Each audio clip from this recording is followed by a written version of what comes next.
الحمد لله رب العالمين والصلاة والسلام على سيد المرسلين وعلى آله وصحبه أجمعين ومن تبعهم بإحسان إلى يوم الدين. أعوذ بالله من الشيطان الرجيم. بسم الله الرحمن الرحيم.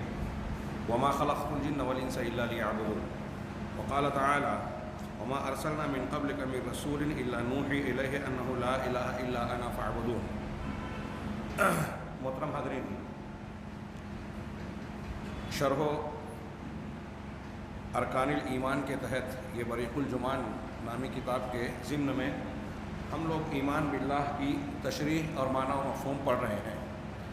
ایمان باللہ جو ہمارے ایمان کی سب سے بڑی بنیاد اور ارکان اسلام کی اساس ہے، اصل الاصول ہے، اس کا ایک حصہ یہ تھا کہ ہم اللہ تبارک و تعالیٰ کی ربوبیت پر ایمان رکھیں، یعنی یہ مانیں، یقین رکھیں کہ اس کائنات کا خالق، مالک، مدبر صرف اللہ تبارک و تعالیٰ ہے.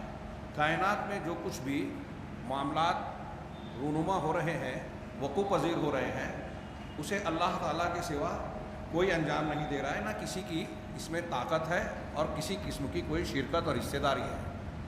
اور جب اللہ نظام کائنات چلا رہا ہے تو اس کائنات میں اسی کا قانون نافذ ہے عام مخلوقات کے تعلق سے. تو اس کا تقاضا یہ ہے کہ انسان اور جن کو اللہ تبارک و تعالیٰ نے اختیار دیا ہے کہ وہ یا تو اچھے بنے یا برے بنے، مومن بنے یا کافر بنے، ان کے معاملات کا مربی رب اللہ تبارک و تعالیٰ ہی ہے. لہٰذا قانون، شریعت اور اصول و ضوابط یا احکامات اسی کے نافذ ہونے چاہیے، اسی کے اختیار کرنے چاہیے، اور یہی امتحان ہے. اس اعتبار سے توحید ربوبیت کو مان لینے کے بعد دوسری توحید یا اللہ پر ایمان کا دوسرا جز جو توحید ربوبیت کا لازمی تقاضا ہے اور اصل توحید ہے، وہ ہے توحید الوہیت. توحید الوہیت، اس کی اہمیت و افادیت آگے پڑھیں گے. صاحب کتاب نے اس میں توحید الوہیت کے تحت 4 عناوین قائم کیے ہیں اور اسے 4 مطالب کا نام دیا ہے. پہلا مطلب اس توحید کی تعریف. توحید الوہیت کا مطلب کیا ہے، کسے ہم کہتے ہیں، اور اس کا مقام و مرتبہ اور اہمیت و فضیلت کیا ہے. تعریف ہو و مکانت ہو. سب سے پہلے اس کی تعریف کی کہ الایمان بالوہیت اللہ تعالی ہوا افراد اللہ تعالی بجمیع انواع العبادہ. عام طور سے توحید الوہیت کی یہی تعریف مشہور ہے. کچھ الفاظ کے فرق سے کچھ لوگ اور بھی تعریف کرتے ہیں. وہ یہ کہ اللہ تبارک و تعالیٰ کو عبادت کی تمام قسموں کے ساتھ مفرد اور اکیلا ماننا. توحید کا لفظ اس سے پہلے میں سمجھتا ہوں شاید گزرا ہو، وحد یوحد. ہم اردو میں واحد اور وحید جو بولتے ہیں وہ اسی مادے سے بنا ہے. توحید یعنی ایک جاننا، ایک ماننا، کسی کو اکیلا یا واحد قرار دینا. اب جب ہم کہتے ہیں کہ اللہ کی توحید کو ہم مانتے ہیں تو اس کا مطلب یہ کہ ہم یہ ایمان رکھتے ہیں، یہ اقرار کرتے ہیں، یہ یقین رکھتے ہیں کہ اللہ ایک ہے، اکیلا ہے، وحدہ لا شریک ہے. یہ توحید کا معنی. اور توحید الوہیت یعنی اللہ تبارک و تعالیٰ کو جتنی بھی عبادات کی قسمیں ہیں، ایک عنوان انہوں نے عبادت سے متعلق قائم کیا ہے. اور یہ ہم لوگ جب دروس میں پڑھاتے تھے بچوں کو، میں اس پر بہت زیادہ توجہ دلاتا تھا کہ بہت سارے لوگ دنیا میں شرک اس وجہ سے کرتے ہیں کہ انہیں عبادت کا معنی نہیں معلوم. جو اعمال عبادت میں داخل ہیں ان کو اگر وہ عبادت مان لیں تو اللہ تبارک و تعالیٰ کے بجائے کسی دوسرے کے لیے وہ نہیں کریں گے. ایسے بہت سے لوگ پائے جاتے ہیں، مسلمان کہلانے والے، ایماندار کہلانے والے، لیکن چونکہ انہیں عبادت کی تعریف نہیں معلوم ہے، ایسے بہت سارے اعمال جو عبادت میں شامل ہیں انہیں وہ عبادت سمجھتے نہیں ہیں، اس لیے وہ دوسروں کے لیے بھی کرنا جائز سمجھتے ہیں، جیسے نذر و نیاز وغیرہ. یہ عبادت کا خاص ٹاپک یا عنوان انہوں نے قائم کیا ہے، آگے انشاءاللہ وہ بحث آئے گی. تو عبادت کی جتنی بھی قسمیں ہیں، ظاہری ہو، باطنی ہو، عمل کی ہو یعنی اعضاء و جوارح کی، زبان کی ہو، دل کی ہو، ساری قسموں کو صرف اللہ تبارک و تعالیٰ کی طرف پھیرنا، یہ اللہ کی توحید ہے، یعنی توحید الوہیت. اس کو ہم دوسرے الفاظ میں یوں کہہ سکتے ہیں کہ اس بات کا یقین جازم، پختہ یقین رکھنا کہ عبادت کا مستحق، عبادت کی مستحق ذات صرف اللہ کی ہے، اور اس یقین کے ساتھ اس کے تقاضوں پر اعضاء و جوارح کے مطابق عمل کرنا، اس کی مخالفت یعنی شرک نہ کرنا۔ یہ توحید الوہیت کی اگر ضد آئے گی تو وہ شرک ہوگا، اور اگر کچھ ایسی چیزیں آتی ہیں جو شرک اکبر پہنچتی خالص نہیں ہوتی لیکن اس کے نواقص ہوتی ہیں، یعنی توحید الوہیت میں کمی پیدا کرتی ہیں، کچھ ہیں نواقص جو توحید کو توڑ دیتے ہیں، کچھ ہیں نواقص جو توحید میں کمی پیدا کرتے ہیں۔ یہ بحث انشاءاللہ آگے آئے گی، فی الحال ہم اس کے معنی اور مفہوم کو دیکھ رہے ہیں۔ صاحب کتاب نے کہا کہ اللہ تبارک و تعالیٰ کی طرف اضافت ہونے کے اعتبار سے ہم جب توحید الوہیت کہتے ہیں تو الہ بمانے جب اللہ کی طرف اضافت اور نسبت کرتے ہیں اس اعتبار سے اس کا نام توحید الوہیت ہے۔ اللہ تبارک و تعالیٰ کو ایک ماننا، عبادت کے لائق ماننا، عبادت کا مستحق جاننا، یقین رکھنا۔ جب ہم اللہ کی طرف نسبت کر کے یہ بات کہہ رہے ہیں تو اس توحید کو توحید الوہیت کہتے ہیں۔ لیکن بندے، ہم لوگ عبادت کرنے والے ہیں، جب بندوں کی نسبت سے اس توحید کی تعریف کی جاتی ہے، اس کا نام رکھا جاتا ہے، تو اس کے کئی نام رکھے ہیں کہ بندوں کی یا مخلوق کی طرف اضافت کے اعتبار سے اسے توحید عبادت بھی کہتے ہیں۔ آپ کئی جگہ پر کتابوں میں پڑھیں توحید الالوہیہ والعبادہ، اور بعض لوگ توحید عبودیت، عبادت اور عبودیت ایک ہی ہے۔ تو توحید عبادت جب کہا جاتا ہے تو بندوں کے عمل کے اعتبار سے یا مخلوق کی طرف اضافت اور نسبت کے اعتبار سے کہا جاتا ہے۔ بندے جو عمل اللہ کے حق میں انجام دے رہے ہیں اور اللہ کو وحدہ لا شریک مان رہے ہیں، نماز پڑھنا، روزہ رکھنا، حج کرنا، صدقہ و خیرات کرنا، دل میں اللہ کا خوف، اللہ سے امید، اللہ پر توکل، اللہ تبارک و تعالیٰ کے لیے خشوع اور خضوع اور عاجزی کا جذبہ، یہ سب عبادت ہے۔ تو ہم جو عمل کر رہے ہیں، ہم جب نسبت اس توحید کی بندوں کے اعتبار سے کی جائے گی تو اس کو توحید عبادت بھی کہا جائے گا، توحید عبودیت بھی کہا جائے گا، اور وہ توحید اللہ بافعال العباد، اور اللہ کی توحید بندوں کے افعال کے ساتھ۔ ہم سجدہ کر رہے ہیں تو صرف اللہ کو سجدے کے لائق مانیں اور صرف اللہ کو سجدہ کریں، کسی اور کو نہ کریں، یہ ہمارے عمل کے اعتبار سے، اس لیے بندوں کے افعال کے اعتبار سے۔ اس سے پہلے جو ہم نے توحید پڑھی توحید ربوبیت، اس میں ہم یہ کہہ سکتے ہیں کہ اللہ کے افعال کے اعتبار سے وہ توحید ہے۔ زندگی دینا، موت دینا، بارش برسانا، شریعت بنانا، قانون بنانا، یہ اللہ کے کام ہیں۔ ربوبیت میں اللہ تبارک تعالیٰ ایک ہے، اکیلا ہے، اس کا کوئی شریک نہیں۔ اور ہم جو عبادات کر رہے ہیں اس میں یہ ماننا کہ اس کا مستحق صرف اللہ ہے اور صرف اسی کے لیے کرنا، جائز ماننا، یہ توحید بافعال العباد ہے۔ اسی طریقے سے اس کو توحید العمل بھی کہتے ہیں، توحید العمل، اور توحید ربوبیت، توحید اسماء و صفات کو توحید العلم کہتے ہیں، علمی توحید، التوحید العلمی۔ اور یہ توحید عمل ہے، یعنی ہم جو عمل انجام دے رہے ہیں اس میں اللہ کو وحدہ لا شریک اور اکیلا ماننا۔ اسی طریقے سے اس کو توحید القصد بھی کہتے ہیں، وہ توحید الارادت والطلب بھی کہتے ہیں۔ قصد یعنی ارادہ کرنا، جب ہم نماز پڑھنے کھڑے ہوتے ہیں تو ہماری نیت ہوتی ہے اللہ کی طرف، توجہ اللہ کی طرف، ہم اللہ کی طرف قصد اور ارادہ کرتے ہیں، اس سے کچھ چیز طلب کرتے ہیں۔ یہیں رک کر میں تھوڑا سا اشارہ کروں، بعض پرچے میں نے کچھ صوفیوں کے پڑھے، وہ جب اپنی عبادت و ریاضت، طریقت و سلوک کے اپنے سلسلے کے مخصوص اعمال بتاتے ہیں اپنے مریدوں کو، تو ان کی کچھ مقصود عبادت و ریاضتیں ہیں۔ اس میں نے ایک پرچے میں پڑھا کہ آدمی اتنے ٹائم اس طرح وضو کرے اور اس طرح فلاں فلاں کی قبر پر یا اللہ کے رسول صلی اللہ علیہ وسلم کی قبر کی طرف توجہ کرے، اللہ کے رسول کی قبر کی طرف توجہ کرے۔ بعض میں ہے کہ پیر صاحب کی طرف توجہ کرے، فلاں پیر صاحب کی قبر کی طرف توجہ کرے، اور اتنی مرتبہ درود پڑھے، اتنی مرتبہ یہ دعا پڑھے، وغیرہ وغیرہ۔ تو یہ جو اس میں کہا جا رہا ہے، اچھی طرح دماغ میں بٹھائیے کہ فلاں قبر کی طرف توجہ کرے، یہ شرک ہے، کیونکہ یہ توجہ جو عبودیت اور بندگی کے جذبے کے تحت کی جاتی ہے، عاجزی اور انکساری، خشوع اور خضوع جس میں شامل ہوتا ہے، یہ عبادت میں شامل ہے، اور یہ صرف اللہ رب العزت کے لیے جائز ہے۔ جب ہم توجہ کر رہے ہیں تو ہم قصد کر رہے ہیں، ارادہ کر رہے ہیں۔ نماز پڑھنے کھڑے ہوئے اللہ کی طرف ہم نے توجہ کی، ہمارا قصد اور ارادہ اللہ سے کچھ طلب کرنے کا جذبہ اس میں شامل ہے۔ یہ ارادہ، یہ توجہ عبادت کا حصہ ہے۔ اب اگر یہ توجہ، یہ ارادہ اللہ کی بجائے کسی اور کی طرف ہوتا ہے تو یہ شرک ہوگا۔ جتنی بھی عبادت بندہ کرتا ہے وہ سب میں یہ توجہ شامل ہوتی ہے۔ ہم اس کو عام زبان میں نیت کہتے ہیں، یہ سب قریب معنی کی چیزیں ہیں۔ نیت دل کے ارادے کو کہتے ہیں، انما الاعمال بالنیات، اور نیت جذبہ، ارادہ، خشوع خضوع، عاجزی، ان سب چیزوں کا تعلق دل سے ہے۔ ان دل کی ان کیفیات کے ساتھ جب بندہ اللہ یا اپنے مالک اور رب کی طرف متوجہ ہوتا ہے تو گویا وہ اللہ کی عبادت میں شامل ہو گیا۔ تو جتنی عبادات کرتا ہے بندہ ان سب میں قصد اور ارادہ ہوتا ہے۔ اسی لیے توحید الوہیت کو بندے کی طرف اضافت کرتے ہوئے ایک نام یہ دیا جاتا ہے توحید القصد والطلب، توحید الارادۃ والطلب، طلب مانگنا۔ ہم دعا کرتے ہیں، یہ طلب ہے۔ دعا عبادت کی قسموں میں سب سے بڑی قسم ہے، یہ آگے بحث آئے گی۔ اور جو بھی ہم عبادت کرتے ہیں یا بندہ کوئی بھی جن و انس عبادت کرتے ہیں، اس کا مقصود اصلی یہ ہوتا ہے کہ بندہ اللہ تبارک و تعالیٰ سے کچھ چیزیں مانگ رہا ہے، خیر دنیا اور آخرت کی خیر مانگ رہا ہے، جنت مانگ رہا ہے، دنیا کی نعمتیں مانگ رہا ہے، سعادت مانگ رہا ہے، یا کچھ چیزوں سے اپنا بچاؤ مانگتا ہے کہ فلاں چیز سے اللہ بچا، جہنم سے بچا، شر سے بچا، فتنے سے بچا، زلزلے سے بچا، طوفان سے بچا، بیماری سے بچا، فلاں مصیبت سے بچا۔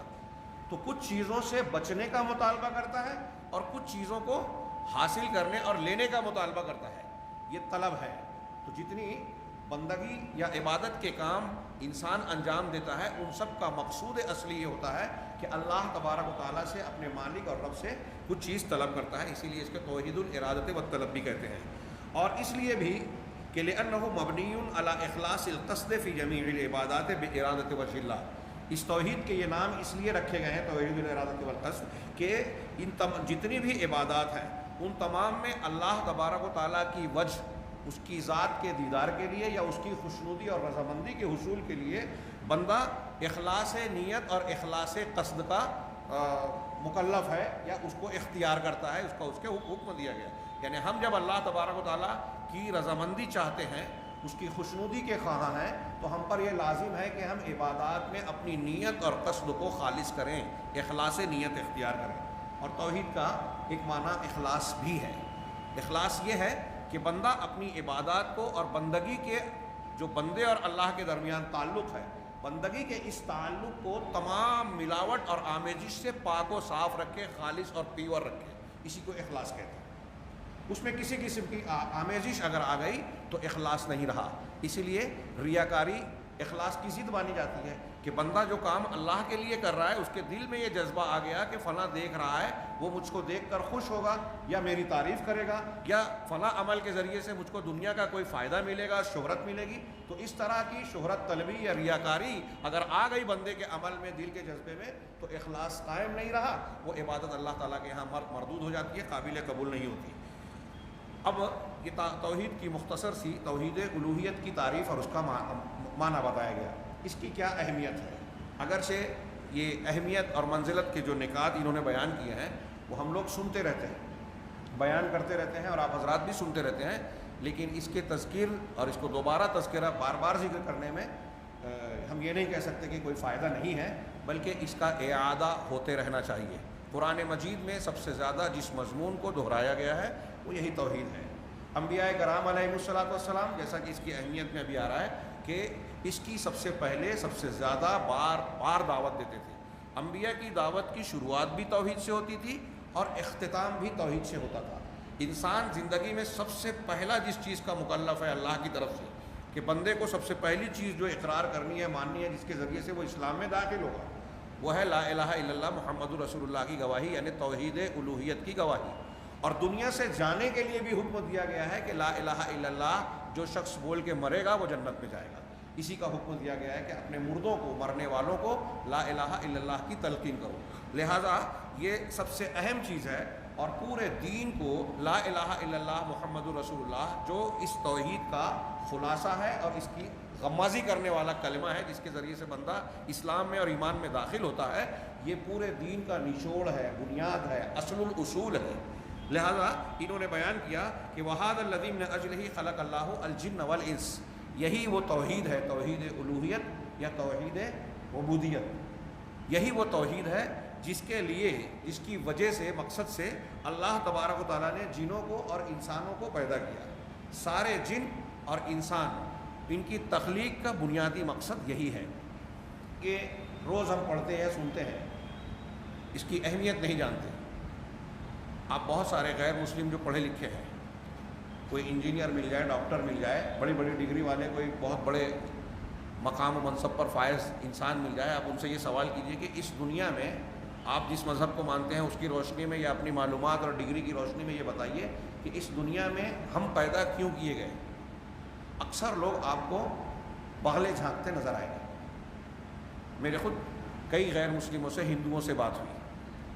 آج تک میں نے جتنے بھی پڑھے لکھے غیر مسلم مرد و خواتین سے بات کی، جن جن لوگوں سے میں نے سوال کیا کہ آپ کے اعتبار سے آپ نے اتنی بڑی ڈگری حاصل کی، اتنی عمر گزر گئی اس دنیا میں جیتے جیتے، یہ بتائیے کہ ہم اس دنیا میں کیوں پیدا ہوئے؟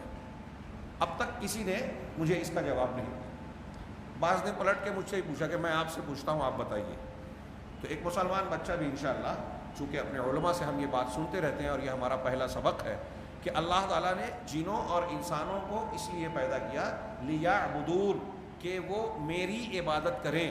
لیعبدونی میں مفہوم پایا تھا کہ صرف میری عبادت کریں، اس لیے اہل علم نے لیعبدون کا ترجمہ عربی میں یہ کیا لیوحدون، کہ میری توحید پر عمل کریں، یعنی مجھ کو عبادت کا تنہا لائق اور مستحق جانے، یقین رکھیں اور صرف میرے لیے عبادت کریں۔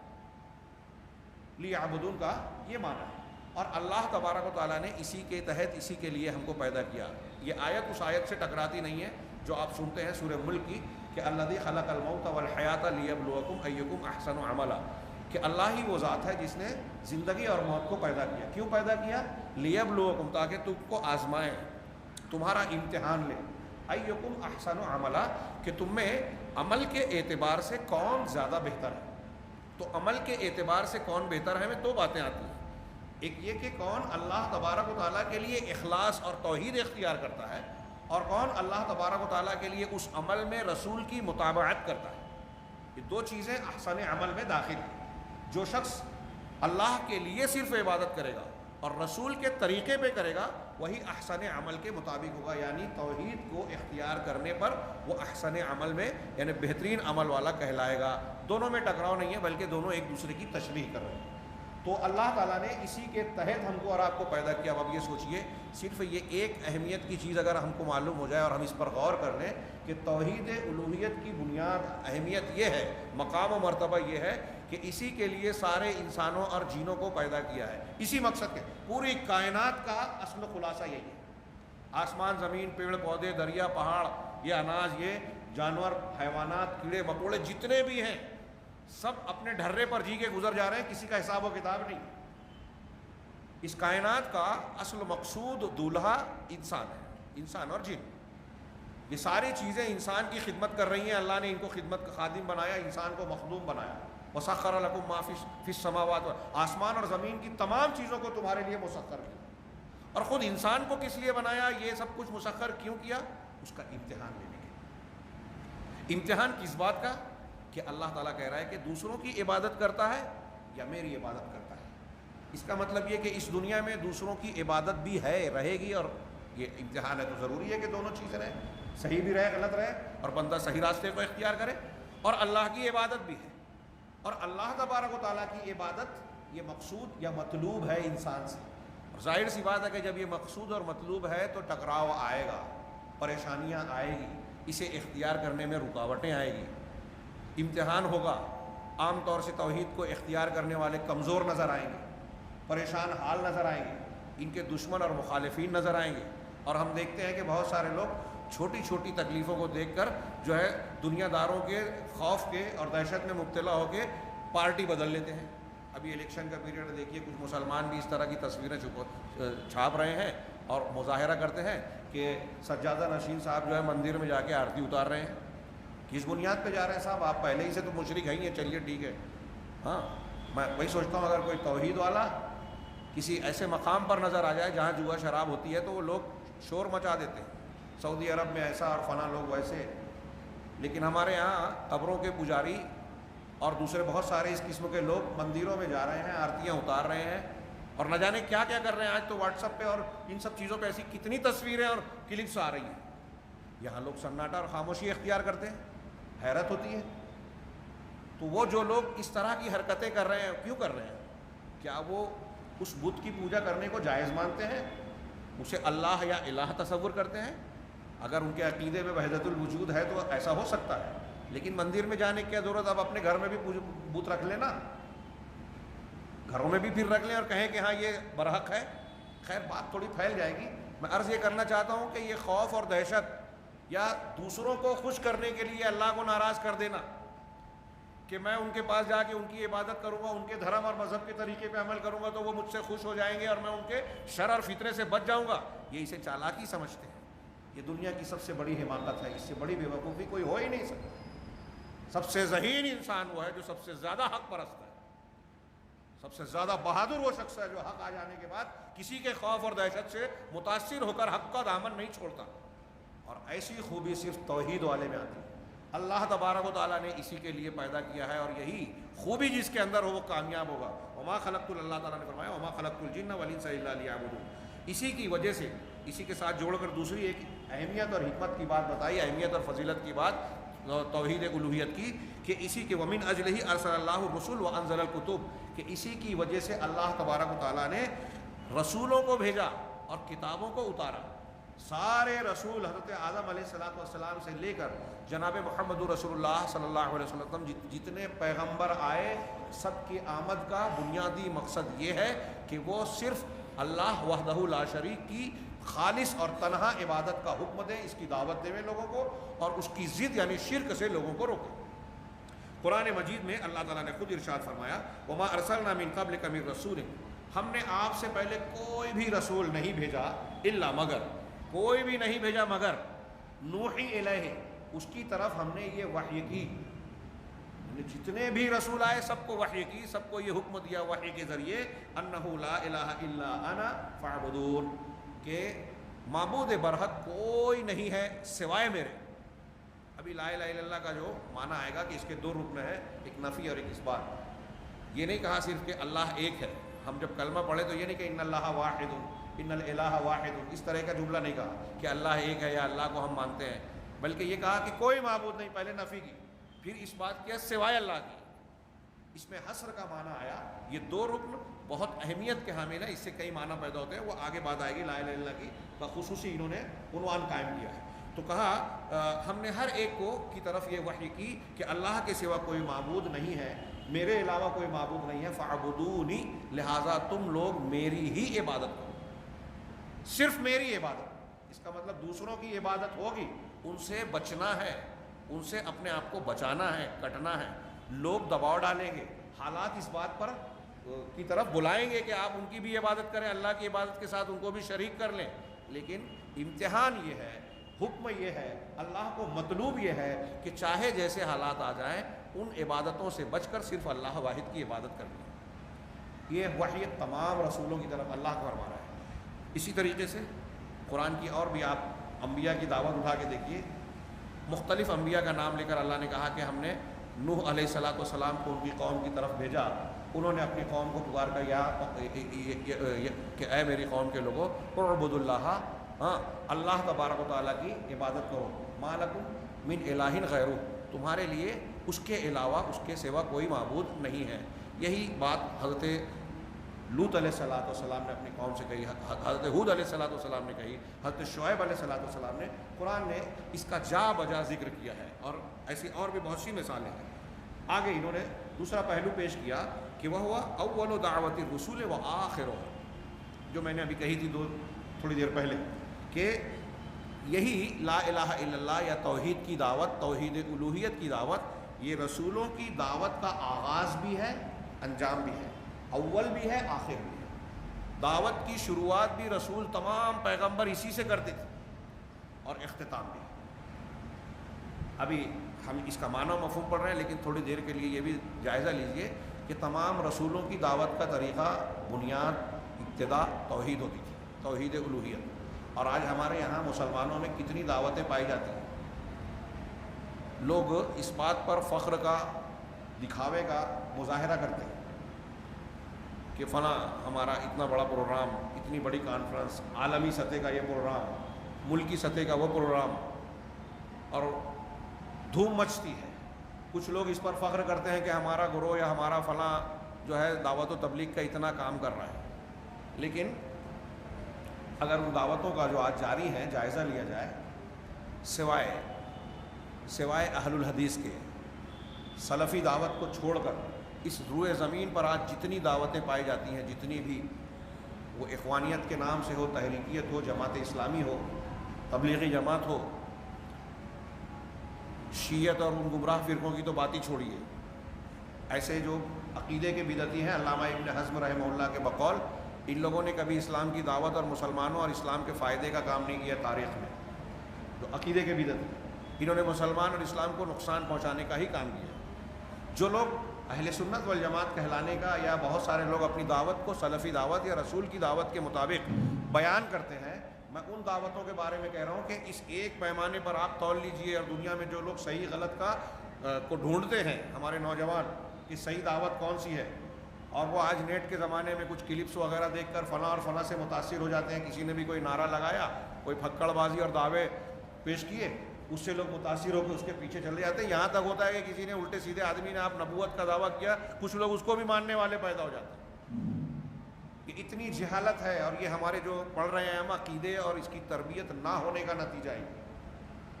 اس لیے صحیح عقیدہ، صحیح چیزیں اگر دیکھیں تو یہ اللہ تبارک و تعالیٰ نے انبیاء کرام علیہ الصلاۃ والسلام کو ہمارے سامنے نمونے کے طور پر پیش کیا ہے، متعدد انبیاء کا تذکرہ، ان کی دعوت، ان کا کردار، ان کا عمل پیش کیا ہے۔ اس کو آپ پیمانہ بنائیں، کسوٹی اور معیار بنائیں، اس پر پرکھیں اور دیکھیں کہ دنیا میں بہت ساری دعوتیں اور دعوے پائے جاتے ہیں، کون سا دعویٰ، کون سی دعوت اس معیار پر اترتی ہے۔ اگر اس معیار کے خلاف ہے تو اس کی کلپس کتنے لوگ بھی دیکھتے ہیں، اس کے جلسے میں کتنے بھی لاکھ لوگوں کی تعداد شریک ہوتی ہو، کتنی بھی شہرت ہو جائے، وہ اگر انبیاء کی دعوت کے مطابق نہیں ہے تو اللہ تبارک تعالیٰ کے یہاں وہ قابل قبول نہیں ہوگی۔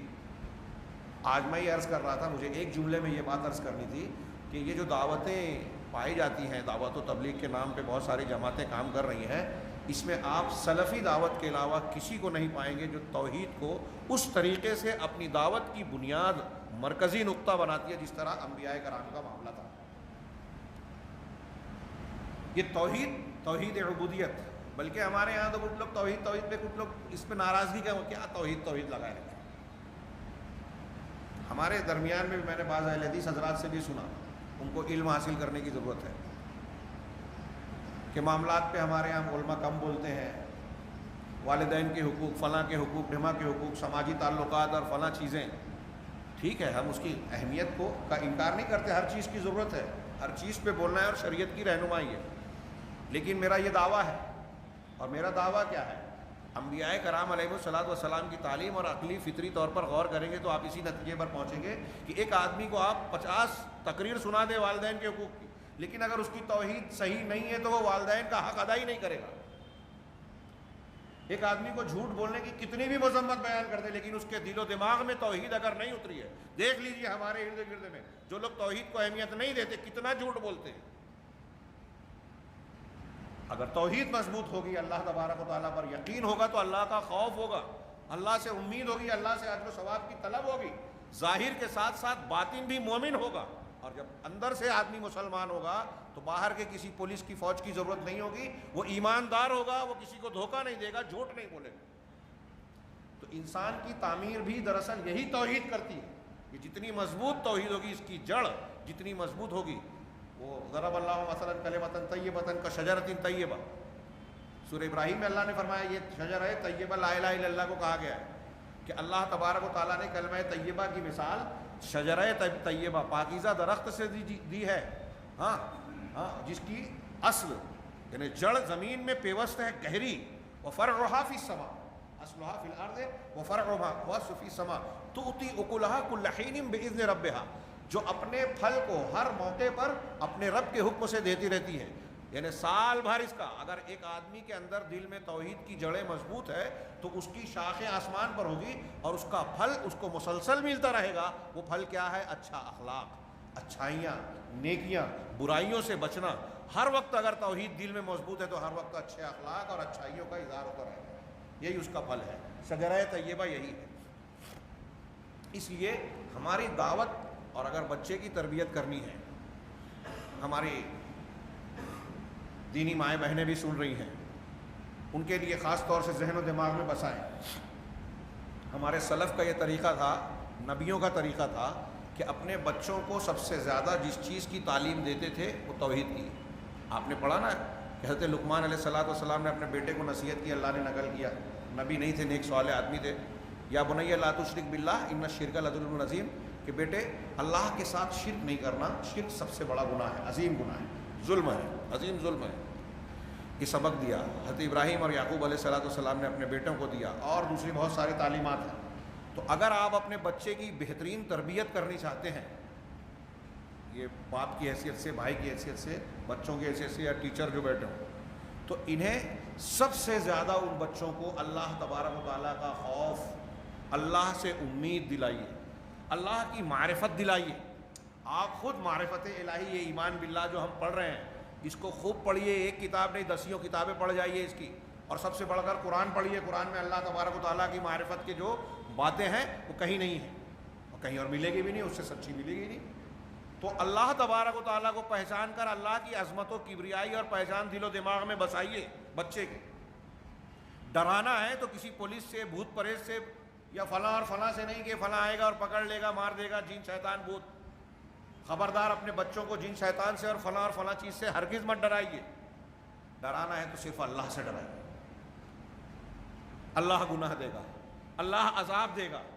قبر کو جا کے بتائیے کہ آدمی مرنے کے بعد یہ قبر میں جاتا ہے تو اللہ کے پاس جاتا ہے، اس میں بھی اللہ عذاب دے گا، اور اس کے بعد آخرت میں جو ہے جہنم ہے، اور ایسی بھیانک جہنم ہے، وہ اللہ کے عذاب کی جگہ ہے۔ اللہ کو اگر ناراض کرو گے تو اللہ وہاں ڈال دے گا۔ ڈر دلانا ہے اپنے بچوں کو، تو اسی سے یہ توحید کی شاخیں ہیں، تربیت کا حصہ ہے۔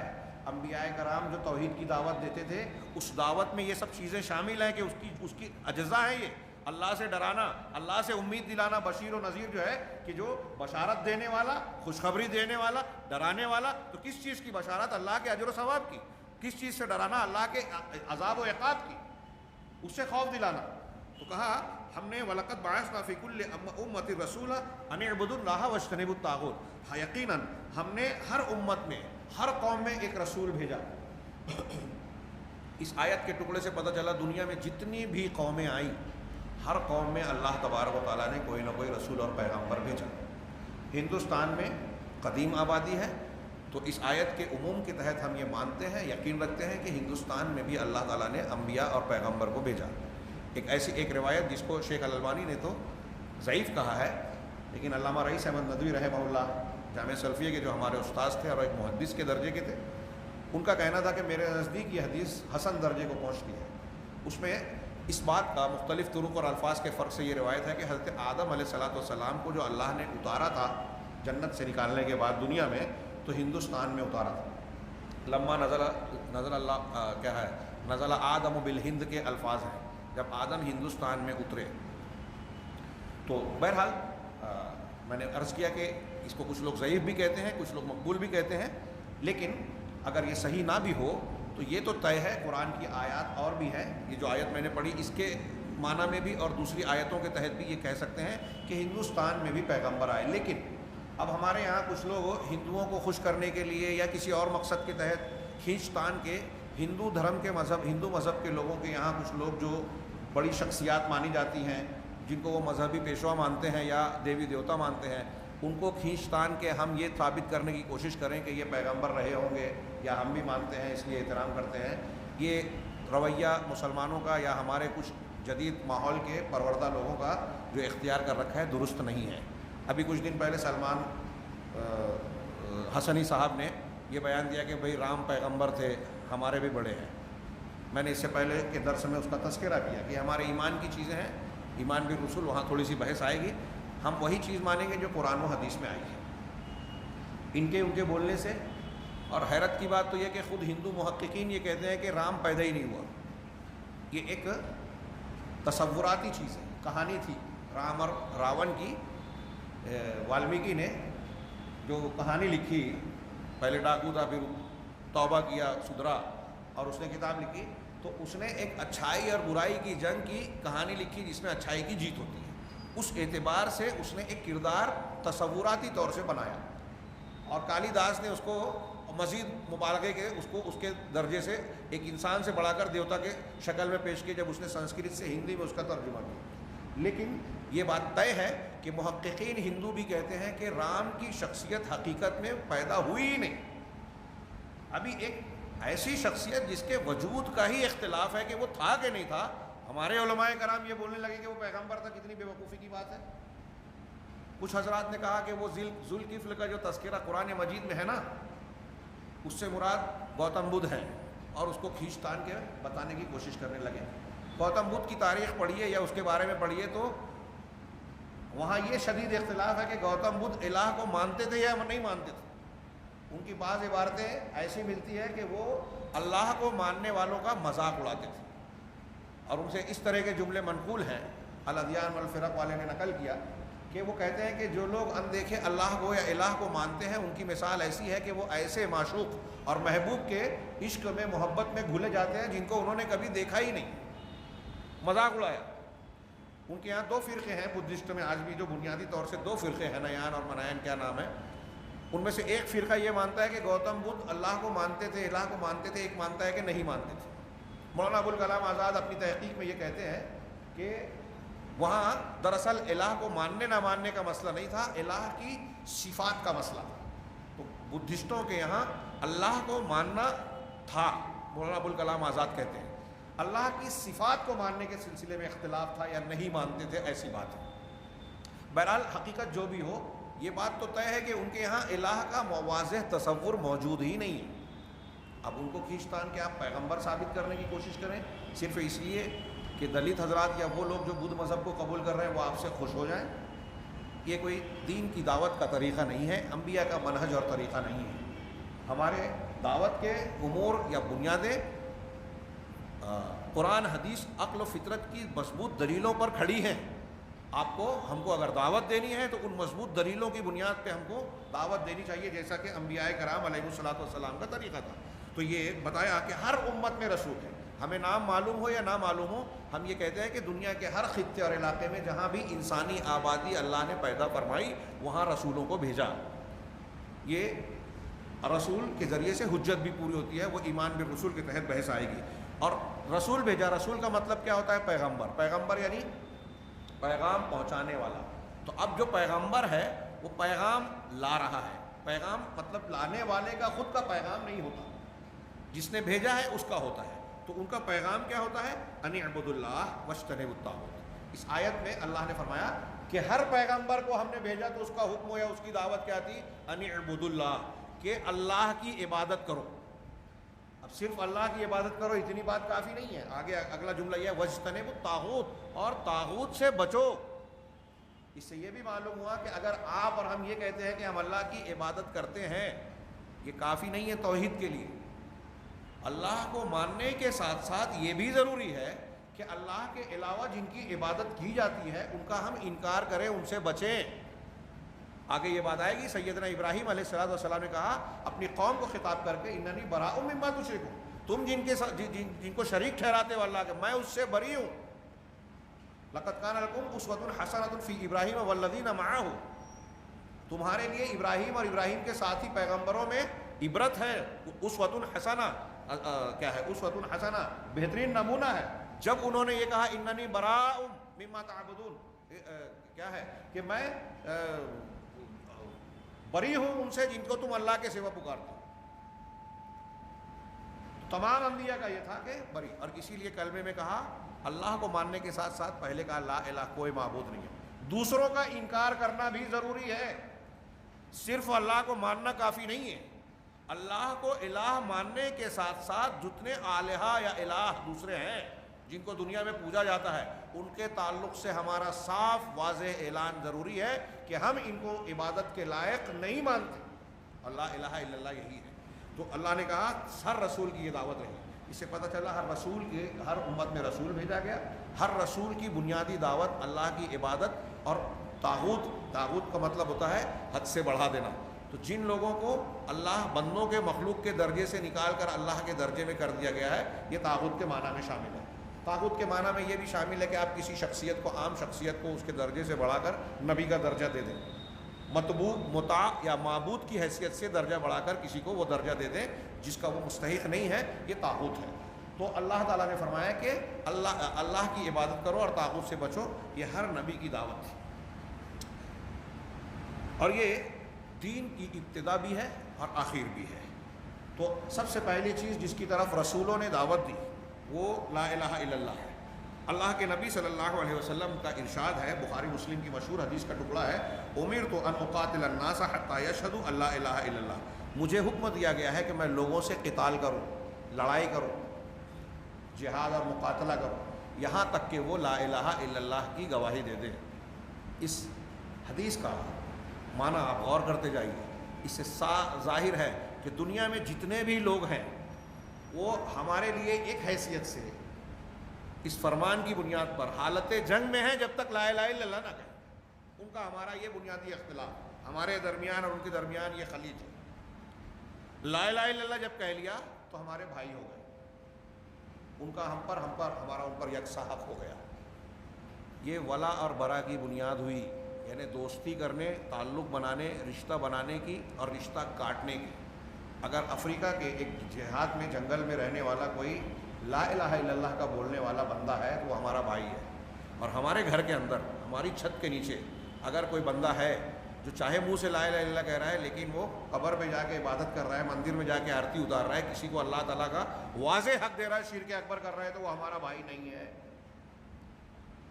عمیر بن مصعب بن عمیر نے جب دیکھا کہ حبیب بن عمیر ان کے بھائی کو ایک انصاری صحابی بدر کی جنگ کے بعد باندھ رہا ہے، تو حضرت مصعب بن عمیر نے دیکھا کہ میرا سگا بھائی ہے، اس کو ایک انصاری باندھ رہا ہے۔ انصاری اجنبی تھا، وہ رشتے کے اعتبار سے کچھ، اور وہ سگا بھائی تھے حبیب۔ حضرت مصعب بن عمیر نے کہا اس کو اچھی طرح باندھو، اس کی ماں بہت مالدار ہے، تم کو اچھا فدیہ ملے گا۔ انصاری صحابی سے حضرت مصعب بن عمیر نے کہا، پہلے مبلغ جو گئے تھے اللہ کے رسول کی طرف سے، تو ان کے سگے بھائی حبیب نے کہا مصعب تم میرے بارے میں یہ بات کہہ رہے ہو، وصیت کر رہے ہو، جبکہ میں تمہارا بھائی ہوں۔ تو حضرت مصعب نے کیا جواب دیا؟ دیکھیے کیسی تربیت ہوئی تھی صحابہ کرام کی، یہ توحید کو جانتے تھے، اس معنی کو جانتے تھے جو میں سمجھانا چاہ رہا ہوں۔ انہوں نے کہا اپنے بھائی سے کہ اس وقت تم میرے بھائی نہیں ہو، حبیب تم میرے بھائی نہیں ہو، میرا بھائی یہ انصاری ہے، کیونکہ وہ کلمہ گو ہے، یہ میں تشریحاً کہہ رہا ہوں، انصاری میرا بھائی ہے، وہ ایک دین والا ہے، کلمے والا ہے، اور تم میرے بھائی نہیں ہو، خونی رشتہ ہونے کے بعد بھائی نہیں ہو۔ مطلب کیا ہوا؟ ولا اور برا رشتے اور رشتہ ہونے اور نہ ہونے کی بنیاد یہ کلمہ ہے لا الہ الا اللہ۔ جو آدمی اسے مانتا ہے وہ ہمارا بھائی ہے، جو نہیں مانتا وہ خونی رشتہ ہونے کے باوجود ہمارا رشتہ دار نہیں۔ اللہ کے رسول صلی اللہ علیہ وسلم نے، یہ حدیث کا ٹکڑا ہے، حضرت معاذ بن جبل رضی اللہ تعالیٰ عنہ کو جب یمن بھیجا گورنر بنا کے اور اسلام کا داعی بنا کے، تو ان کو جو نصیحت کی اس میں بخاری مسلم کی حدیث ہے، تو اللہ کے رسول صلی اللہ علیہ وسلم نے فرمایا انک تأتی قوما اہل الکتاب، کہ تو اے معاذ تم جو ہے اہل کتاب، یہود و نصارہ کو اہل کتاب بولا جاتا ہے۔ اب وائد کو کچھ لوگ بولنے لگے کہ وہ قرآن کی کچھ باتیں ایسی ہے جو اس سے میل کھاتی ہے، اس لیے وہ بھی کتاب آسمانی ہو سکتی ہے، اور ان کے ماننے والے ہندوؤں کو اہل کتاب مانے، صحیح نہیں ہے۔ اصطلاحاً ہمارے لیے صرف یہود و نصارہ توریت انجیل کو ماننے والے اہل کتاب ہے، تیسرا کوئی نہیں۔ کہا تم اہل کتاب کی ایک جماعت، ایک قوم کے پاس آ رہا ہے، فَلْيَكُنْ أَوَّلَ مَا تَدْعُوهُمْ إِلَيْهِ شَهَادَةُ أَن لَا إِلَٰهَ إِلَّا اللَّهُ وَأَنَّ مُحَمَّدًا رَسُولُ اللَّهِ، پس سب سے پہلی دعوت جس کی طرف تم ان کو بلاؤ گے، اول ما تدعوهم الیہ، یہ دنیا کی جماعتوں، تبلیغی جماعت، فلاں جماعت، ڈھیما جماعت جو کام کر رہے ہیں ان کو یہ سیکھنا چاہیے، نبی اپنے صحابی کو سکھا رہے ہیں کہ دعوت کیسے دینی ہے، پہلے کون سا سبق دینا ہے، اور کن لوگوں کو بھیجے، کن لوگوں کے پاس اہل کتاب۔ اہل کتاب کون ہے؟ جن کے پاس آسمانی کتاب تھی، توریت اور انجیل۔ اس سے یہ بھی پتہ چلا کہ آسمانی کتاب کو ماننے والے بھی شرک کر سکتے ہیں، کرتے ہیں۔ اب وہ توریت اور انجیل کو ماننے والے شرک کر رہے تھے، اس لیے تو دعوت دی جا رہی ہے لا الہ الا اللہ کی۔ آج قرآن کے ماننے والے بہت سے ہیں جو قبر پوج رہے ہیں، شخصیتوں کو پوج رہے ہیں، مختلف قسم کے شرک میں مبتلا ہیں۔ لہٰذا اگر ہم بھی کسی قوم کو دعوت دینے جا رہے ہیں، کسی دیہات میں جا رہے ہیں اور وہاں دیکھ رہے ہیں کہ وہاں کے لوگ قبر پوج رہے ہیں، شخصیتوں کی پرستش کر رہے ہیں، تعزیہ پرستی کر رہے ہیں، اور فلاں چیز کو پوج رہے ہیں، تو پہلی دعوت یا دعوت کا فوکس اور مرکزی نقطہ توحید ہونی چاہیے۔ اب ہمارے یہاں دیکھ رہے ہیں کہ لوگ شرک و بدعت اور ایسی بدعت جو عقیدے کی ہے، کفریہ بدعت ہے، لوگ اس کا ارتکاب کر رہے ہیں، اور ہمارے یہاں فضائل اعمال بتائے جا رہے ہیں۔ ایک جماعت کھڑی ہوتی ہے، کہتی ہے کہ ہم کو حکومت قائم کرنی ہے، حکومت الہیہ بنانی ہے، اس لیے کہ ان کے بانی جماعت نے یہ لکھ دیا ہے کہ نماز ہو یا روزہ، حج ہو یا زکوٰۃ، انبیاء کرام کی دعوت کا منتہا مقصود یہ ہے کہ اللہ تعالیٰ کی حکومت الہیہ قائم کی جائے جس میں اللہ کے قانون نافذ ہو۔ اب وہ حج، نماز، روزے کو خادم بنا دیا انہوں نے اس مقصد کے لیے کہ حکومت قائم کرنی ہے۔ اب حکومت قائم کرنی ہے تو طاقت کی ضرورت ہے، طاقت کی ضرورت ہے تو اتحاد کی ضرورت ہے۔ اتحاد کے لیے وہ کیا کہتے ہیں؟ نبی کا اور قرآن کا طریقہ نہیں، بس بولتے ہیں کہ ہم فاتحہ پڑھو کہ مت پڑھو، درود پڑھو کہ مت پڑھو، شرک کرو کہ نہ کرو، یہ میں بول رہا ہوں، ایک ہو جاؤ۔ یہ کیا بات ہوئی؟ میں نے ایسے بیسیوں لوگوں سے بحث کی، گفتگو کی کہ ایسا دین تم بولتے ہو حکومت الہیہ یا اقامت دین، دین کو قائم کرنا، انبیاء کی دعوت بتاتے ہیں، کیا کوئی ایک نبی بھی ایسا بتا سکتے ہیں یا اس کی دعوت یا کوئی ایک حدیث بتا سکتے ہو جس میں کسی نبی نے شرک اکبر چھوڑیے شرک اصغر کو برداشت کیا ہو؟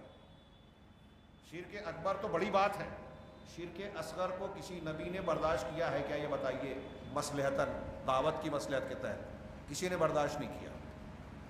اس سے پتہ یہ چلا کہ اگر کوئی قبر پرستی کر رہا ہے تو آپ کہیں کہ ٹھیک ہے آپ قبر پرستی کرتے رہو، ہم یہ کرتے رہے، دونوں متحد ہو جائیں، حکومت قائم کرنی ہے مسلمانوں کے مشترکہ مفادات کے لیے، ٹھیک ہے۔ آج سیاست وراثت میں عارضی طور سے ان مسائل کے لیے ضرورت ہے کہ ووٹ دینا ہے متحد ہو کے، اور یہ ہندوستانی موجودہ حالات میں یہ سب چیزیں ٹھیک ہے، لیکن وہ اتحاد جس کو دینی اتحاد کہہ رہے ہیں، یا جو مشن اور دین کے نصب العین اور مقصود کی بنیاد پر آپ طے کر رہے ہیں کہ دعوت دینے کا مقصد یہ ہے کہ حکومت قائم ہو یا مسلمان کا کو یہ حاصل اور اس کے لیے اس طرح متحد ہو جائے، جیسا کہ حسن البنا کہتے ہیں، یا جیسا کہ ہمارے یہاں کہا جاتا ہے کہ فضائل دیکھو مسائل مت دیکھو، یہ فرار ہے، یہ نبیوں کے طریقے سے ہٹ کر ہے، یہ توحید کو دعوت کی بنیاد نہ بنانے کا نتیجہ ہے۔ اللہ کے رسول صلی اللہ علیہ وسلم اپنے صحابیوں کو بھیج رہے ہیں، یہ بخاری مسلم کی حدیث ہے، کوئی ضعیف روایت نہیں ہے، تو کہا ان کو سب سے پہلی دعوت یہ دینا۔ اب رسول کہہ رہے ہیں سب سے پہلی دعوت کیا دینا؟ شہادت اللہ الہ الا اللہ، اس بات کی گواہی کہ اللہ کے سوا کوئی معبود برحق نہیں ہے۔ اب اگر کوئی قبر پوج رہا ہے تو آپ کو اس کو یہ دعوت دینی ہے، لیکن ہمارے یہاں جب ایک اہل حدیث یہ دعوت دیتا ہے تو ہمارے کچھ جماعتیں کہتی ہیں کہ دیکھو اہل حدیث جو ہے وہ اختلافی مسائل چھیڑ رہے ہیں۔ کیا یہ الزام انبیاء کرام کو بھی دیں گے، نبی کریم صلی اللہ علیہ وسلم کو بھی دیں گے کہ اختلافی مسئلہ چھیڑ رہے ہیں؟ اگر کوئی توحید کی مخالفت کر رہا ہے اور ہم اس کو رد کریں گے تو ظاہر سی بات ہے اسے برا لگے گا۔ آپ توحید کی دعوت دیں گے تو شرک کا رد ہوگا، آپ اتباع سنت کی دعوت دیں گے تو بدعت کا رد ہوگا، اور بدعت کا جب آپ رد کریں گے، شرک کا رد کریں گے، تو شرک کرنے والے، بدعت کرنے والے آپ سے ناراض ہوں گے۔ یہی تو امتحان ہے آپ کا کہ آپ ان کی ناراضگی کو دیکھ کر اپنے عمل کو ترک کر دیتے ہو اور اللہ کو ناراض کرتے ہو، یا پھر اللہ کی خوشنودی کو دیکھ کر لوگوں کی ناراضگی کی پرواہ نہیں کرتے۔ سارے قصے پڑھتے ہیں ہم ہر سال، حضرت ابراہیم علیہ السلام، حضرت موسیٰ علیہ السلام کے واقعات بیان کرتے ہیں عید الاضحیٰ، محرم الحرام کے موقع پر۔ کیوں لوگ ناراض تھے حضرت ابراہیم سے؟ کوئی اخلاقی برائی تھی؟ کسی کو گھر میں تکلیف دی تھی؟ کسی کی پراپرٹی کو نعوذ باللہ نقصان پہنچایا تھا؟ نہیں، ان کی دعوت، اور دعوت کیا تھی کہ سب معبودوں کو چھوڑ کر اللہ کی عبادت کرو، یہی برا لگ رہا تھا۔ نبی کریم صلی اللہ علیہ وسلم کو جو سماج اور معاشرہ صادق و امین کہتا تھا، اپنے اخلاق اور کردار کی بنیاد پر سب سے بلند مانتا تھا، نبی کے اخلاق و کردار کی بنیاد، اسی نے جیسے ہی آپ نے دعوت توحید پیش کی، پورے سماج نے کہا کہ جو ہے کیا اس کے لیے جمع کر رکھا ہے، ہم آپ کی بات نہیں مانتے، آپ کے دشمن اور مخالف ہو گیا۔ صادق اور امین جس کو مان رہے ہیں، جس کے اخلاق و کردار کی گواہی دے رہے ہیں، کس بات سے دشمنی تھی؟ اسی توحید کی بنیاد پر۔ تو نبی اور تمام انبیاء اس دعوت کی بنیاد پر لوگوں میں مجروح ہو گئے، اور آپ چاہتے ہیں کہ اتنے بااخلاق بن جائیں کہ اس کی بنیاد پہ لوگ آپ کو برا نہ مانیں، آپ کا جھگڑا نہ ہو، تو آپ نبی سے بہتر دعوت دینے والے بن جائیں گے۔ نعوذ باللہ من ذلک۔ یہی ہمارا امتحان ہے، ہمارا اور دوسری قوموں کا، ہمارا اور دوسرے بدعتی اور خرافاتیوں کا بنیادی جھگڑا لا الہ الا اللہ محمد رسول اللہ ہے۔ اللہ کے سوا کوئی معبود برحق نہیں ہے، یہ چیخ کر کہیے، یہی ہماری دعوت ہے، یہی بنیاد ہے۔ اور چاہے اس میں ہم جلا دیے جائیں، مار دیے جائیں، انبیاء کرام نے تکلیفیں جھیلی اسی کلمے کی وجہ سے، وطن کو چھوڑا ہجرت کی اسی کو بچانے کے لیے، صحابہ کرام نے گھر بار چھوڑا اسی کے لیے، اور جب ضرورت پڑی تو جان بھی دے دی اسی کے لیے۔ وطن چھوڑا جا سکتا ہے، لا الہ الا اللہ نہیں، مال و دولت چھوڑے جا سکتے ہیں، لا الہ الا اللہ نہیں، ضرورت پڑے تو جان دی جا سکتی ہے، لا الہ الا اللہ۔ لا تشرک باللہ وان قتلت او حرقت، حدیث کا ایک ٹکڑا ہے، اللہ کے ساتھ شرک نہ کرو، چاہے قتل کر دیا جاؤ یا جلا دیے جاؤ۔ ہاں اگر کوئی جان بچانے کے لیے دل میں ایمان رکھ کے زبان سے کلمہ کفر کہتا ہے تو وہ جائز ہے، کم درجے کی چیز ہے، جائز ہے، اس کا جواز ہے، لیکن اعلیٰ درجہ یہ ہے کہ کٹ جاؤ، مر جاؤ، ٹکڑے ٹکڑے ہو جاؤ، شرک نہ کرو، کفر نہ کرو، اللہ کے ساتھ شرک نہ کرو۔ تو اللہ تعالیٰ نے، اللہ کے رسول صلی اللہ علیہ وسلم حضرت معاذ بن جبل کو کہہ رہے ہیں کہ سب سے پہلی دعوت تمہاری یہ ہونا چاہیے کہ اللہ کے سوا کوئی معبود برحق نہیں ہے اور محمد اللہ کے رسول ہے، اس بات کی گواہی کی طرف بلانا۔ ایک دوسری حدیث میں بخاری مسلم میں ہے کہ فَلْيَكُنْ أَوَّلَ مَا تَدْعُوهُمْ إِلَيْهِ أَن يُوَحِّدُوا اللَّهَ، کہ سب سے پہلے جس بات کی طرف دعوت تم دو گے وہ دعوت یہ ہونا چاہیے کہ اللہ تبارک و تعالیٰ کو وہ ایک مانے، یوحدو یعنی توحید کو اختیار کرے۔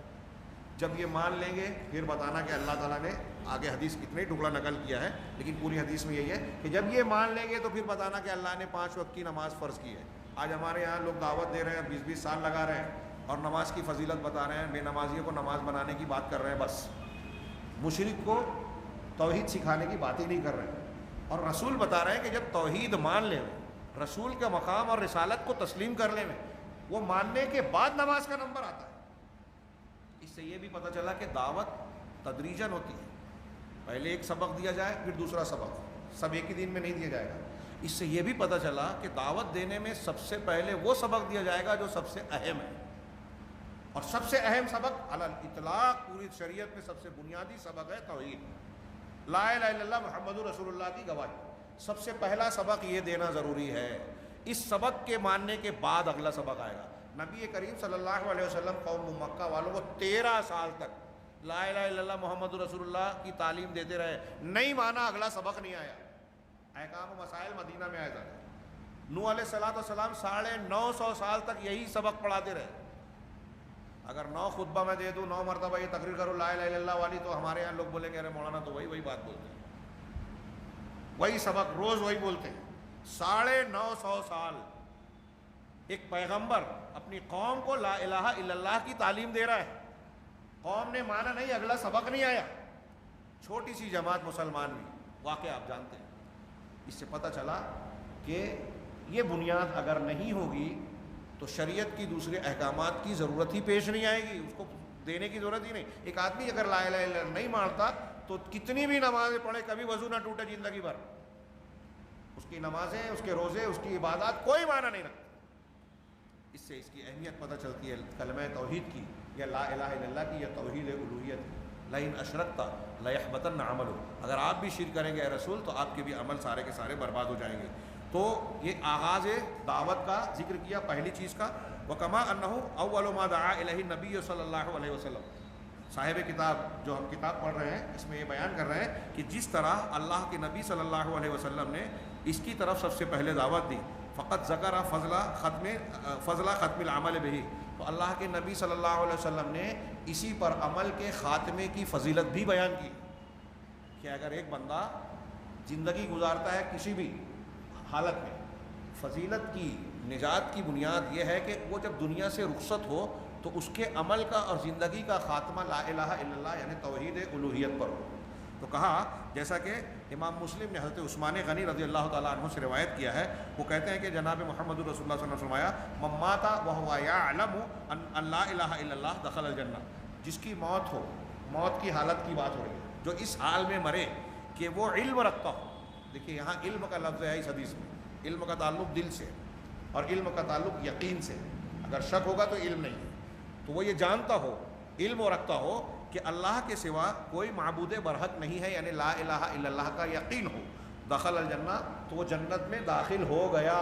پاسٹ ٹینس، ماضی ہے، داخل ہوگا نہیں کہا، داخل ہو گیا کہا، یعنی توحید پہ مرنے والا اگر لا الہ الا اللہ پر کوئی بندہ دم توڑ رہا ہے، یہ طے ہے کہ وہ جنت میں جائے گا۔ اگر بہت گنہگار ہے، گناہ زیادہ ہے، تو ہو سکتا ہے کہ وہ زیادہ گناہ ہونے کی وجہ سے جہنم میں جائے پہلے، لیکن جہنم میں جانے کے بعد اللہ کی مشیت کے مطابق اس کی مغفرت ہو سکتی ہے۔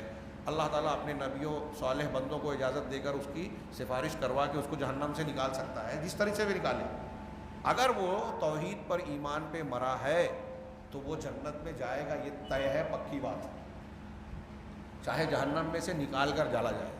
یعنی اس سے ہم کو یہ خوش نہیں ہو جانا چاہیے کہ لا الہ الا اللہ پڑھ لیا تو بس جنت پکی اور جہنم سے بچ گئے.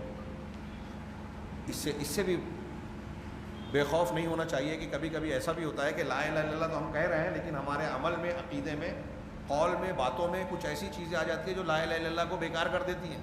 اور اسی لیے ہم یہ پڑھ رہے ہیں اور پڑھنا بہت ضروری ہے کہ آج بہت سارے مسلمان جو لا الہ الا اللہ کو ماننے کا دعویٰ کرتے ہیں ان کا لا الہ الا اللہ سلامت ہے ہی نہیں، ٹوٹ چکا ہے، لیکن ان کو پتہ ہی نہیں چل رہا ہے. کیوں؟ جاہل ہے، لا الہ الا اللہ کے تقاضے اور اس کو توڑ دینے والی چیزوں سے وہ واقف ہی نہیں ہے. اس لیے یہ پڑھنا بھی بہت ضروری ہے. تو جو شخص اس حالت میں مرا کہ لا الہ الا اللہ اس نے کہا، وہ یہ جانتا ہے تو وہ جنت میں داخل ہو گیا. اور بخاری مسلم وغیرہ کی صحیح حدیث ہے کہ اللہ کے رسول صلی اللہ علیہ وسلم نے فرمایا لقنوا موتاکم لا الہ الا اللہ. حضرت ابو ہریرہ کہتے ہیں کہ اللہ کے رسول صلی اللہ علیہ وسلم نے فرمایا کہ اپنے مرنے والوں کو لا الہ الا اللہ کی تلقین کرو. کوئی دوسری چیز نہیں بتائی مرنے کے وقت یہ بولنے کے لیے کہو لقنوا موتاکم. تو ابتدا ہو لا الہ الا اللہ کے ذریعے. سب سے پہلے بچے کو لا الہ الا اللہ سکھاؤ، مرنے لگے تو لا الہ الا اللہ کی تلقین کرو. اور حضرت معاذ رضی اللہ تعالیٰ عنہ کی سنن وغیرہ میں حدیث ہے من کان آخر کلامہ لا الہ الا اللہ دخل الجنہ، جس کا آخری کلام لا الہ الا اللہ ہو، یعنی وہی جو یعلم والا لفظ ہے پچھلی حدیث میں حضرت عثمان والی، اور یہاں سنن کی روایت میں ہے کہ جس کا آخری کلام دنیا سے جانے کے بعد کے وقت لا الہ الا اللہ ہو وہ جنت میں داخل ہو گیا. وہی الکلمۃ التی عرضہا علی امہ ابی طالب عند الموت. صاحب کتاب کہہ رہے ہیں کہ یہ وہی کلمہ ہے جس کو اللہ کے نبی صلی اللہ علیہ وسلم نے جو بات کہہ رہے ہیں کہ آخری کلمہ یہ ہونا چاہیے، تو اس کا ایک استشہاد بھی کر رہے ہیں اور ایک نئے جدید فائدہ بھی، جو یہ حدیث میں اس سے پہلے ذکر کر چکا ہوں کہ اللہ کے رسول صلی اللہ علیہ وسلم نے یہی کلمہ اپنے چچا ابو طالب کے پاس موت کے وقت پیش کیا تھا. میں نے واقعہ بتایا تھا، اللہ کے رسول آ کر کہا کہ اے چچا جان لا الہ الا اللہ کہہ لو، اللہ کے پاس میں حجت پیش کروں گا اس کلمے کے ذریعے. تو ابو جہل اور اس کے ساتھی نے کہا کہ کیا آپ اپنے باپ دادا کے دین سے پھر جاؤ گے؟ بار بار اللہ کے رسول صلی اللہ علیہ وسلم نے دعوت دی، بار بار انہوں نے یہی بات کہی، اور آخر میں ابو طالب نے کلمہ نہیں پڑھا اور یہ کہا کہ میں عبد المطلب کے دین پر وہ مر گئے. اور اللہ کے رسول صلی اللہ علیہ وسلم کو بعد میں دعا کرنے سے بھی منع کر دیا گیا. اور حدیثوں میں آتا ہے کہ جہنم میں مشرکین اور کفار میں سب سے ہلکا عذاب انہیں کو ہوگا. تو یہ پتہ چلا کہ انہوں نے لا الہ الا اللہ نہیں کہا تھا، اس لیے وہ جہنم میں جائیں گے. دل میں مانتے تھے کہ سچی دعوت. حضرت عباس رضی اللہ عنہ اللہ کے رسول صلی اللہ علیہ وسلم کے دوسرے چچا، انہوں نے ایک مرتبہ، مسلم شریف کی حدیث ہے، اللہ کے رسول سے پوچھا کہ بھتیجے یہ بتاؤ کہ ابو طالب جو میرے بھائی اور تمہارے چچا تھے، کہ انہوں نے آپ کا ساتھ دیا، آپ کا تعاون کیا اور آپ کے چچا تھے، کیا یہ رشتہ اور یہ تعلقات انہیں قیامت کے دن کچھ کام آئیں گے؟ تو اللہ کے رسول نے فرمایا کہ ہاں، اتنا کام آئیں گے کہ ہوا فی زحزاح من النار، وہ اتلے پانی میں ہوں گے. زحزاح کہتے ہیں، آپ ندی میں جائیں کنارے پہ تو آپ کی ٹخنے تک جتنا پانی ہوتا ہے، یہ جو ابری ہوئی ہڈی تک، پیر کا اس حصہ پانی میں ڈوبے تو اس کو زحزاح کہتے ہیں. اللہ کے رسول زحزاح من النار یعنی جہنم میں زحزاح اتلی ہوئی آگ میں ہوں گے، یعنی ان کو جو ہے جہنم کی آگ جو ہے ان کو ٹخنوں تک پہنچے گی. دوسری روایتوں میں ہے نا کہ اس سے ان کی کھوپڑی کی ہڈی کھولے گی، موت نہیں آئے گی، وہ سمجھیں گے کہ سب سے شدید عذاب دیا جا رہا ہے. تو اللہ کے رسول نے فرمایا کہ ان کو کنارے کی آگ میں ڈالا جائے گا. اگر میں نہیں ہوتا تو فی الدرک الاسفل من النار، جہنم کے سب سے نچلے طبقے میں ہوتی. صحیح مسلم کی حدیث ہے. تو پتہ یہ چلا کہ لا الہ الا اللہ نہ ماننے پر ان کی جو موت ہوئی وہ اس کی بنیاد پر ان کو وہ جو ہے جنت نہیں مل سکتی، اور اللہ کے رسول صلی اللہ علیہ وسلم کا رشتہ بھی انہیں جہنم سے محفوظ رکھنے میں کام نہیں آئے گا. یہ کچھ باتیں اور بھی ہیں، اور توحید الوہیت کی فضیلت اور اس سے متعلق کچھ باتیں، اور توحید الوہیت اور توحید ربوبیت کا گہرا تعلق، یہ آگے بہت اہم بحثیں ہیں. اگر میں 2-4 منٹ میں اس کو سمیٹنا چاہوں تو اس کی تدریس کا یا ذہن میں بٹھانے والا مقصد میں سمجھتا ہوں وہاں فوت ہو جائے گا. اس لیے کچھ تفصیل سے گفتگو کرنے کے لیے آج کی درس کو یہیں میں ختم کرتا ہوں. اور یہ معذرت کہ آئندہ ہفتہ میرا ناگپور کا سفر ہے، چونکہ وہاں غلطی سے جمعرات ہی کے دن کا خطاب طے ہو گیا ہے، اس لیے شاید اگلے ہفتے جمعرات کو درس نہیں ہو سکے گا. اور رمضان المبارک کا معاملہ کیا رہے گا، ہمارے حافظ عبدالتواب صاحب فیصلہ سنا ہے کہ رمضان المبارک میں اس کو روکا جائے یا کوئی دوسری شکل نکلے گی.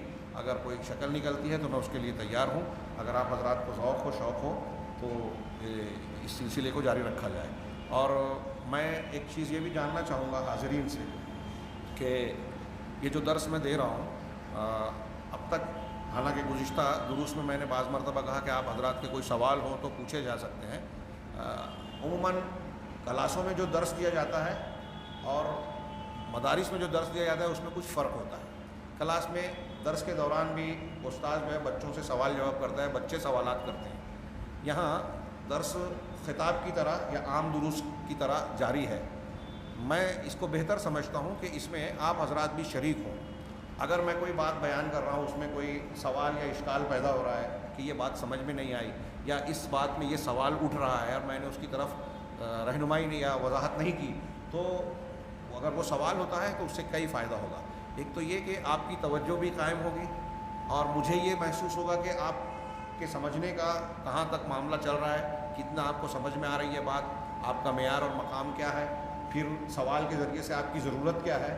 یہ ساری چیزیں پڑھنے پڑھانے میں مفید ہوتی ہے، اور میں چاہتا ہوں کہ یہ عام خطاب اور تقریروں کی طرح یہ درس نہ جاری رہے، بلکہ جو واقعی درس یا افہام و تفہیم والا کلاسوں میں معاملہ ہوتا ہے اس طرح سے رہے، کیونکہ اس طرح سے اگر یہ درس جاری ہوگا تو اس کا زیادہ فائدہ ہوگا۔